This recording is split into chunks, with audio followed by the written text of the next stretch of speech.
আসসালামু আলাইকুম, welcome back to my another blog. It's me Raihan. তো আপনাদের সামনে আমি আবার হাজির হয়ে গেলাম নতুন একটি ব্লগ নিয়ে। আজকে আমি আপনাদেরকে যে জায়গাটিতে এসেছি বা যে স্থাপনা, যে ব্যক্তির সাথে পরিচয় করিয়ে দিব, উনি হচ্ছেন বাংলাদেশের সর্বাধিনায়ক মেজর জেনারেল আতাউল গনি উসমানী সাহেবের বাড়িতে এসেছি। আপনারা আমার সাথে চলুন এবং আমি আপনাদেরকে বিস্তারিত সবগুলো দেখাবো ইনশাল্লাহ।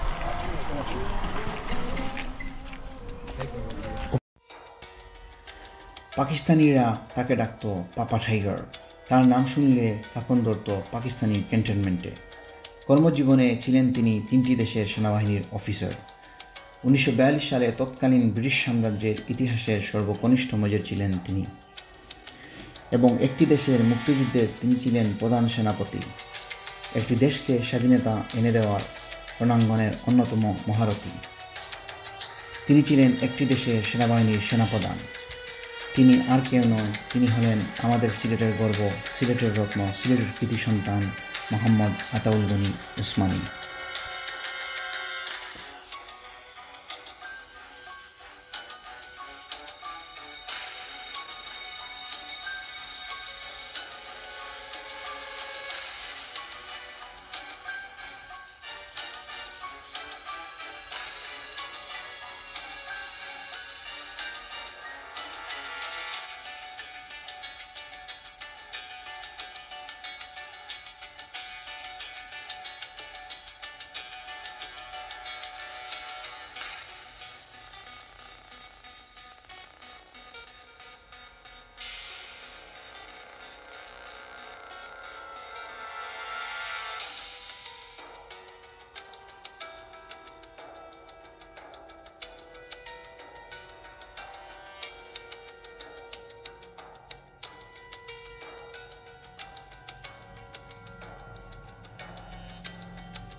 প্রিয় ভিউয়ার্স, অবশেষে আমরা আমাদের বাংলাদেশের বীর নায়ক, যিনি বাংলাদেশের স্বাধীনতা নেতৃত্ব দিয়েছিলেন, সেই মহান নেতার বাড়িতে আমরা অবশেষে এসে পৌঁছলাম।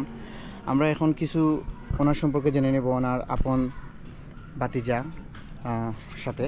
আসসালামু আলাইকুম, আমার নাম মোহাম্মদ মনোয়ার উসমানী, আর উসমানী সাহেব আমার চাচা। আর এখন আপনি কি জানতে চাই রাখুক যে উনি তো আমরা সিলেটের একজন মানুষ করবো, জানতে চাইলাম যে উনি তো বিবাহ করেন নাই না, বর্তমানে ওনার বংশের কেউ নাই, শুধু আপনারা আছেন না? ঠিক আছে, আপনারা আছেন। আর উনি বাংলাদেশে তো প্রধান সেনাপ্রধান ছিলেন। আর বাড়িতে শুধু আপনারাই আছেন না? বাড়িতে আসলে তো আমরা তো বাড়িতে মানুষ কেউ নাই, বেশিরভাগ আমরা গেছি বাড়া, যেমন আমি ওখানে বাড়িতে থাকি না। আর হয়েছেও কিছু মানুষ আছে যারা ঈদে বাড়তে হয়, সবসময় বাড়িতে থাকেন না। এখন আমার রাস্তা বাড়িতে যেমন 2 ফ্যামিলি আসেন, তখন আমিও বাড়িতে আসলাম কদিন, যেমন 4 বছর আগে আমি বাড়িতে গেছি বাড়ি যা। দেখো, আমরা দেশের একজন মহান ব্যক্তি, আমরা সিলেটর, কিন্তু তো আমরা বহুত মানুষে জানে না যে আমির বাড়ি আছে। আমার বাড়িও কাছে, কিন্তু আমরা জানা দরকার। আমরা একজন জানোই না, বেশিরভাগ মানুষ আর যেমন কম জানোই মানুষ কম, বেশিরভাগ মানুষ যেমন আমরা চাইলাম কি যে আমরা একজন মানুষ অত মহান মানুষ তাই তুলিয়া ধরতাম, একটু বুঝছেন নি? আর যদি তাইনের সম্পর্কে আপনার তো হয়তো বা আপনার পূর্বপুরুষের কাছে শুনছেন, যদি কিছু কইতে আপনি। আমরা তো ইতিহাস সবগুলো জানি, বাট তবু আর তো বাড়িয়ে খুব কম আইতা, যেমন 2 ঈদের সময় নামাজ পড়ি আইয়া কিছু সময় দিয়া যাইতা, এখন তো আসলে খুব ব্যস্ত মানুষ আসলা, সময় দিতে পারতাম না। আর বাড়িতেও বেশি আইতে হইতে না, ও 2 ঈদের সময় খালি আইতা। আর তাই তো আর দেশের লাগে বহুত খরচ হইন, দেশ লাগে হঠাৎ গিয়া, যেমন তাই না বিয়া শাদিও খরচ হইন না, এবং দেশটা তো খুব বেশি কেউ খরচ হইন। আর তাই তো আসলে মুক্তিযুদ্ধের প্রধান সেনাপতি, তার নেতৃত্বে তো দেশ স্বাধীন হয়েছে।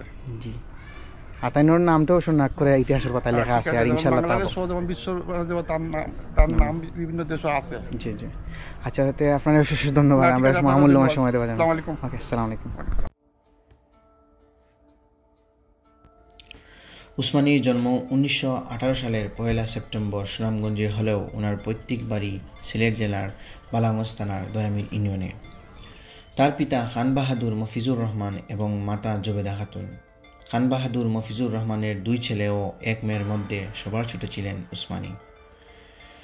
বাবার চাকরির সুবাদে উসমানীর শৈশব কৈশোর কেটেছে অনেক জায়গায়। 1934 সালে সিলেট সরকারি উচ্চ বিদ্যালয় থেকে ম্যাট্রিকুলেশন পরীক্ষায় সমগ্র ভারতবর্ষের মধ্যে প্রথম স্থান অর্জন করেন এবং আলিগড় বিশ্ববিদ্যালয় থেকে স্নাতকোত্তর পাশ করেন। 1971 সালের মহান মুক্তিযুদ্ধে তিনি ছিলেন প্রধান সেনাপতি এবং তার হাত ধরেই স্বাধীনতার পথ সুগম হয়।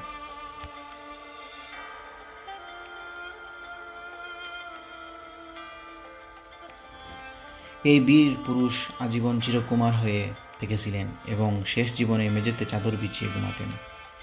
তাহার পৈতৃক সম্পত্তি ট্রাস্টের মাধ্যমে বিলিয়ে দিয়েছেন অসহায় মানুষদের। ক্যান্সারে আক্রান্ত হয়ে চিকিৎসাধীন অবস্থায় লন্ডনে 1984 সালের 16 ফেব্রুয়ারি এমএজি উসমানী মৃত্যুবরণ করেন এবং পূর্ণ সামরিক মর্যাদায় তাকে সিলেটে সমাহিত করা হয়। প্রিয় দর্শক মণ্ডলী, ভিডিওটি অনেক লম্বা হওয়ায় ওনার অনেক কিছুই আমি আপনাদের সামনে তুলে ধরতে পারিনি। তো অন্য কোনো ভিডিওতে আপনাদেরকে ওনার ব্যবহৃত জিনিসপত্র এবং ওনার নামে স্থাপিত অনেক স্থাপত্যগুলো তুলে ধরবো ইনশাআল্লাহ। আজকের মতো বিদায়, অন্য কোনো ভিডিওতে আবার হাজির হয়ে যাব। আমি রায়হান। আসসালামু আলাইকুম।